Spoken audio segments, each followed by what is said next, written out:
Ça fait 2 ans jour pour jour que la précédente gamme Ping est sortie, c'était les G425. Et depuis la crise sanitaire est passée par là, Ping a retardé la sortie de sa nouvelle gamme et ça y est, on peut vous en parler. Les G430 sont dévoilés et on vous la présente tout de suite.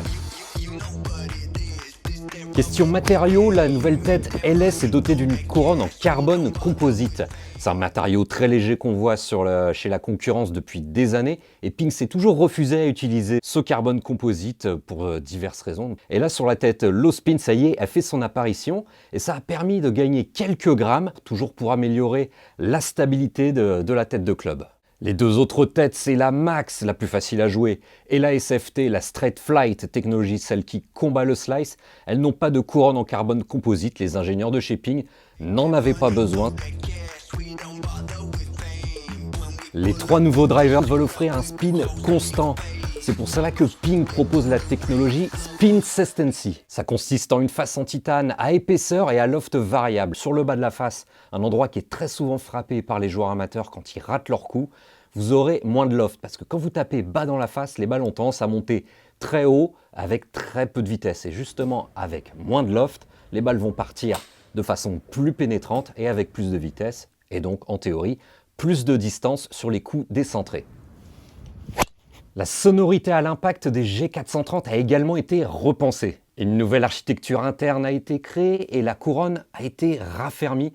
Tout ça pour diminuer de moitié la fréquence des drivers G430 et donc proposer une sonorité plus sobre à l'impact. Et pour continuer cette présentation, on a rencontré Antoine Hourdin. Le nouveau DG de Ping France nous parle des choix stratégiques des G430 et notamment cette nouvelle sonorité qui, comme vous allez l'entendre, va faire beaucoup de bruit. Effectivement, c'était un point qu'on nous avait fait retourner sur justement ce son qui pouvait être un peu fort, un peu trop important. Donc les ingénieurs, ils ont travaillé sur l'intérieur du club, l'intérieur de la couronne, pour pouvoir avoir un son qui est plus équilibré, on va dire. Justement, essayer de plaire à un maximum de golfeurs. Alors ces G430, est-ce qu'ils sont plus agréables à l'oreille? La réponse, oui, c'est beaucoup plus sobre, c'est étouffé mais juste comme il faut avec la pointe de feeling métallique. Et ça c'est un grand pas en avant pour la G430. Au niveau de la cosmétique et de l'allure, Ping a ajouté du jaune fluo après un G425 gris et noir très sobre. Là on est parti sur du plus flashy. Ça nous rappelle un petit peu les gammes de Cobra depuis quelques années. Mais à l'adresse, quand vous regardez la balle, vous n'êtes pas trop distrait. Même par les turbulators en scie effet, les petits ailerons de chez Ping qui donnent un peu la signature des drivers de cette marque-là. Alors question performance, qu'est-ce que ça donne? Là on a aussi une belle surprise qu'on a comparé ces drivers G430 par rapport à notre driver de référence, le Stealth de TaylorMade. Cette petite bagarre de driver, elle a quasiment tourné à l'avantage du Ping. Bon, évidemment, on a testé avec 2 manches différents, un manche un peu plus léger et un peu plus souple du côté du Ping, ce qui explique pourquoi on a un petit avantage en vitesse de balle notamment et en distance totale avec le nouveau driver de la marque de l'Arizona. En constance et en dispersion, c'est un petit peu plus égaré que le Ping, mais ça s'explique également par le manche. Et de toute façon, on n'a jamais eu de surprise en termes de facilité de jeu et surtout de constance avec les drivers de cette marque.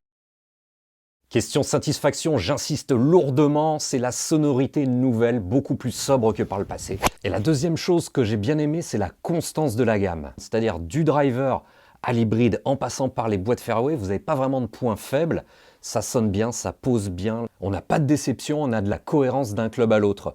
On pourrait tout à fait remplir notre sac entièrement de G430 et ça, ce constat, ce point fort, je ne l'ai pas senti chez une autre marque en 2023. Petit bémol enfin, parce qu'il en fallait bien un, c'est le tarif. À l'image des autres marques, les prix ont nettement augmenté.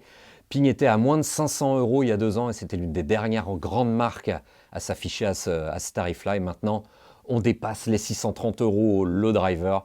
Évidemment, les autres marques ont fait la même chose. C'est une conséquence de la montée des matières premières et surtout de la montée des prix du fret. On ne peut pas taper sur les marques à ce niveau-là, mais quand même, des drivers à plus de 630 €, ça pique fort.